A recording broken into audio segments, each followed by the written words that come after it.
Primary TET interview প্রসেসের জন্য বিভিন্ন ভিডিও আমরা আমাদের চ্যানেলে আপলোড করছি, যেগুলো তোমাদের আপকামিং প্রাইমারি টেট ইন্টারভিউয়ের ক্ষেত্রে খুবই কাজে লাগবে। কারণ বিগত যে প্রাইমারি টেটের রিক্রুটমেন্ট প্রসেস, সেখানে যে ইন্টারভিউ হয়েছিল, সেখানে কিন্তু এই ধরনের প্রাইমারি টেট রিলেটেড প্রশ্ন করতে দেখা গেছে, যেগুলো প্রাইমারি স্কুলের রিলেটেড। সেটা একাডেমিক হতে পারে, সেটা ইনফ্রাস্ট্রাকচার রিলেটেড হতে পারে, সেটা অ্যাডমিনিস্ট্রেটিভ রিলেটেড হতে পারে। সেই জায়গা থেকে আমাদের আজকে আলোচনা বিষয় হলিস্টিক রিপোর্ট কার্ড বা হলিস্টিক রিপোর্ট এভ্যালুয়েশন বা হলিস্টিক এভ্যালুয়েশন বা 360 ডিগ্রি এভ্যালুয়েশন। আজকে আমরা মূলত হলিস্টিক রিপোর্ট কার্ড কী, সেটা কবে থেকে চালু হয়, কেন চালু হলো, কোন নিয়মের অনুযায়ী চালু হলো, এই যে এইচপিসি বলছি এর গুরুত্ব কী, এর বৈশিষ্ট্য কী, এবং এটা ডিটেলসে তোমাদেরকে শেয়ার করব, যেটা তোমাদের অবশ্যই প্রাইমারি ইন্টারভিউর ক্ষেত্রে কাজে লাগবে। তোমাদেরকে প্রথমেই যেটা দেখাবো যে হলিস্টিক প্রোগ্রেস রিপোর্ট কার্ডটার ডিটেলস বৈশিষ্ট্যটা, ছবিটা, এখানে কি বিষয় আছে সেটা আগে বুঝিয়ে দিই, তারপরে আমরা ডিটেলস আলোচনায় যাব। আমরা প্রথমেই যেটা দেখতে পাচ্ছি, এটা হচ্ছে হলিস্টিক রিপোর্ট কার্ডের একটা প্রথম পাতার ছবি। এটা হচ্ছে হলিস্টিক রিপোর্ট কার্ডের প্রথম পাতার ছবি।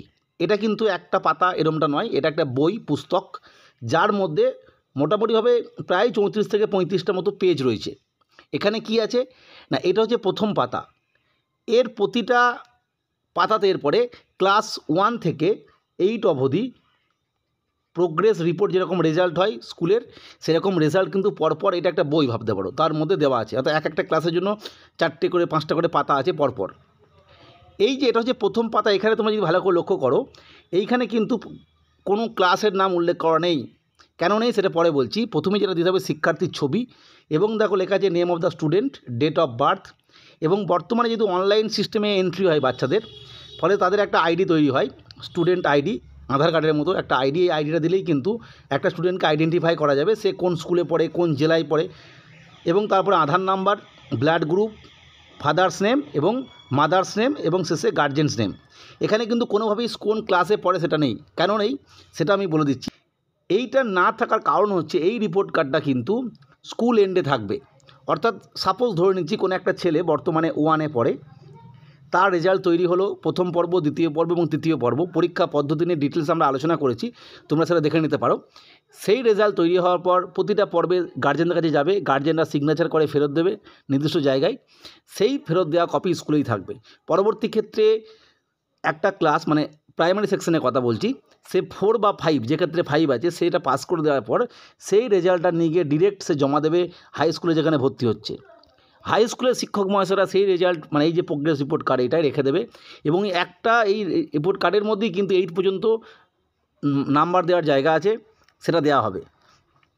অর্থাৎ আমরা সহজভাবে বুঝতে পারছি, এটা কোনো একটা নির্দিষ্ট পাতার রেজাল্ট যেরকম সেরকম নয়, এটা একদম এই 1 to 8 অবধি প্রতিটা ক্লাসের রেজাল্ট একটাতেই লেখা যাবে। এবং সে কেন লেখা হবে, কেন এই প্রসেসটা হলো, সেটা আমরা আলোচনা করব ধীরে ধীরে।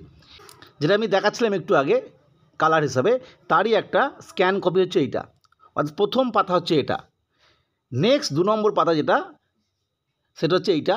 এই বিষয়টা 1, 2, 3, 4 পরপর লেখা আছে, এটা একদম প্রথম পাতা। যেটাকে এইখানে কি করা হবে না, ক্লাস 1-এর তার সার্বিক যে স্কিলগুলো রয়েছে, ডেভেলপমেন্ট অফ পার্সোনালিটি আর লাইফ স্কিল, সেটা কিন্তু লিখতে হবে। ক্লাস 2-এর ক্ষেত্রে লিখতে হবে, ক্লাস 3-এর ক্ষেত্রে লিখতে হবে, ক্লাস 4-এর ক্ষেত্রে লিখতে হবে। এবং একদম শেষ পেজে গিয়ে এরকম আরেকটা পেজ আছে, যেখানে 5, 6, 7, 8, অর্থাৎ 5 থেকে 8 সেগুলো লেখা যাবে। অর্থাৎ এটা হচ্ছে একটা class wise development personality skill এবং লাইফ স্কিল। তোমরা চাইলে একটু ডাউনলোড করে নিতে পারো। এখানে এই যে স্কিলগুলো আছে পরপর তোমরা দেখতে পাচ্ছ, এই স্কিলগুলো ক্লাস 1 ধরে আলোচনা। এখানে কোনো সামেটিভ বা ফর্মেটিভ ব্যাপার নয়, এটা একদম প্রথম পাতা 1 থেকে 4 পর্যন্ত, আর একদম শেষ পাতাতে 6, 5 থেকে 8 অবধি কিন্তু লেখা আছে। এরপরে আসছে যেটা, সেটা হচ্ছে ক্লাস 1। এই যে দেখো, এরপরে কিন্তু ওই যে বললাম রোল নাম্বার কত, কোন ক্লাসে পড়ে, সেটা ক্লাস 1-এর জন্য লেখা আছে। এখানে রোল নাম্বার, বাবার নাম, মায়ের নাম, একই জিনিস, ক্লাস, এগুলো কিন্তু শ্রেণী, সেকশন, রোল নাম্বার লিখতে হবে। এইটা লেখার পর 1-এর রেজাল্ট তার তৈরি হলো। পরবর্তী পেজে এই যে দেখাচ্ছি, এখানে ফর্মেটিভ, এভালুয়েশন, 3টে ফর্মেটিভ, 3টে সামেটিভ, এভাবে কিন্তু উল্লেখ করা আছে। তোমরা এগুলো আমরা আগেই দেখিয়েছিলাম কীভাবে কী লেখা হয় না হয় এভাবে। এটা হলো প্রথম শ্রেণীর ক্ষেত্রে। ঠিক প্রথম শ্রেণীর ক্ষেত্রে এরপরে প্রতিটি পর্বেরই, যেটা আমি পূর্বেই দেখালাম, যে একটা লার্নিং স্কিলের ব্যাপার রয়েছে, সেটা একদম 1 ইয়ারে কত হচ্ছে সেটা লিখতে হচ্ছে প্রথম পাতায়, একদম শেষ পাতা, মানে এই যে বইটা বলছি 35 পাতার একটা বই, সেটার কিন্তু প্রতিটা ক্লাসেরও কিন্তু আলাদা আলাদা করে প্রতিটি পর্বের লিখতে হবে।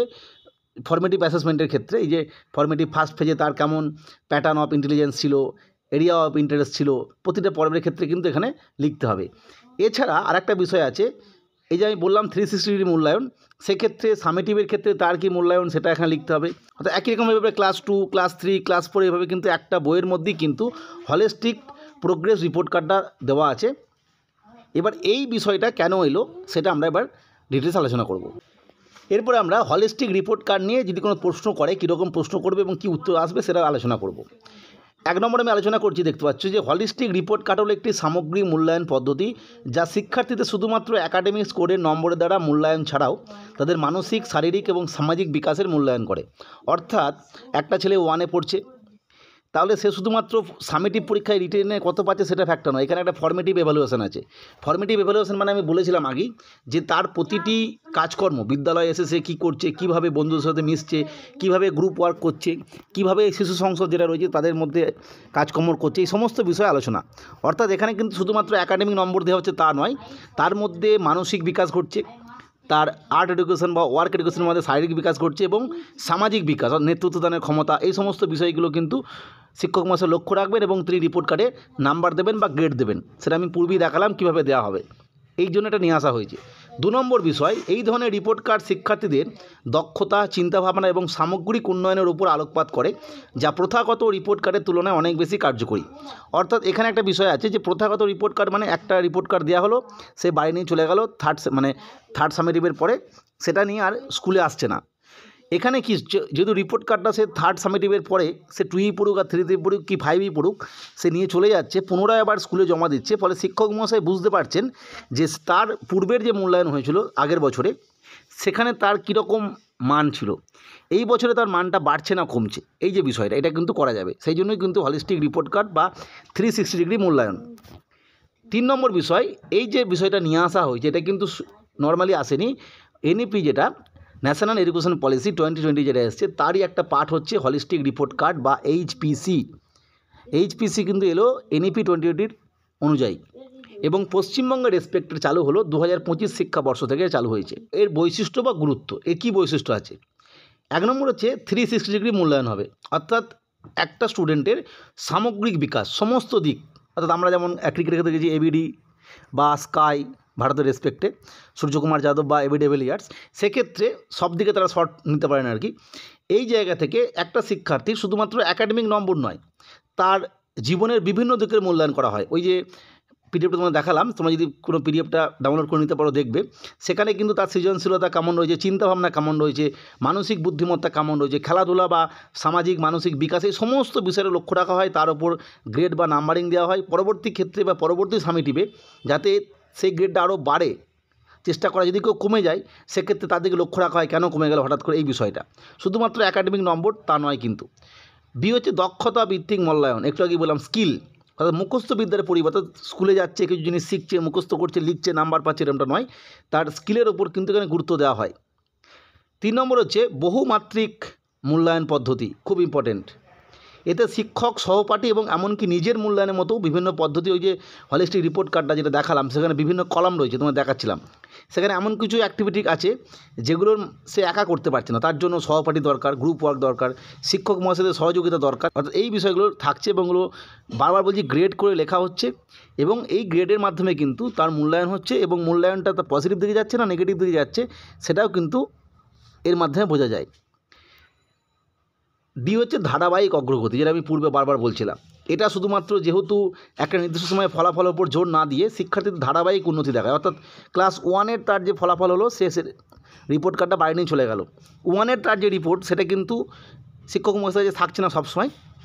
এটাতে কি হয়, সে 1 থেকে 4 বা 5 সেটা যখন 6-এ গিয়ে জমা দিচ্ছে স্কুলে, সেটা 6-এর যিনি শিক্ষক মহাশয় দেখছেন যে প্রাইমারি স্কুলের ক্ষেত্রে 1, 2, 3, 4-এর ক্ষেত্রে তার দক্ষতা কেমন ছিল, তার নেতৃত্বদানের ক্ষমতা কেমন ছিল, তার কোনো জিনিস বোঝার ক্ষমতা কেমন ছিল, সেটা দেখে তিনি কিন্তু সেই ছাত্রকে ট্রিট করতে পারবেন, তার রিমেডিয়াল ক্লাসের ব্যবস্থা করতে পারবেন বা তার উন্নতির চেষ্টা করতে পারবেন। যদি কারো নেগেটিভ হয়ে যায়, অর্থাৎ তার কমে যাচ্ছে, সেক্ষেত্রে সেই জিনিসটা তিনি মূল্যায়ন করবেন কেন হচ্ছে, অর্থাৎ এইটা কিন্তু ইম্পর্টেন্ট বিষয়, ধারাবাহিক অগ্রগতি। ই হচ্ছে সামগ্রিক বিকাশ, বারবার বলছি এটা কিন্তু হলিস্টিক রিপোর্ট কার্ড মানে বুঝতেই পারছো একদম সামগ্রিক উন্নতি, 360 ডিগ্রি মূল্যায়ন, 360 ডিগ্রি ডেভেলপমেন্ট, অর্থাৎ সব দিক থেকেও, শুধুমাত্র পড়াশোনা পুঁথিগত শিক্ষা তা নয়, তার নৈতিক শিক্ষা, বৈদিক শিক্ষা, আধ্যাত্মিক শিক্ষা, এই সমস্ত বিষয়, তার অন্যান্য স্কিল, খেলাধুলা, সমস্ত বিষয়ের অগ্রগতির একটা জন্যই কিন্তু এই হলিস্টিক বিষয়টা নিয়ে আসা হয়েছে। এটা হচ্ছে হলিস্টিক রিপোর্ট কার্ড, যার মাধ্যমে লেখা হয়। আর এই যে প্রক্রিয়াটা, সেটা হচ্ছে হলিস্টিক এভালুয়েশন। যাই হোক, আজকে আমরা পুরো বিষয়ে আলোচনা করলাম। পরবর্তী আপডেটের জন্য চ্যানেলটিকে অবশ্যই সাবস্ক্রাইব করে রেখো। ভিডিওটি দেখার জন্য প্রত্যেককে অসংখ্য ধন্যবাদ।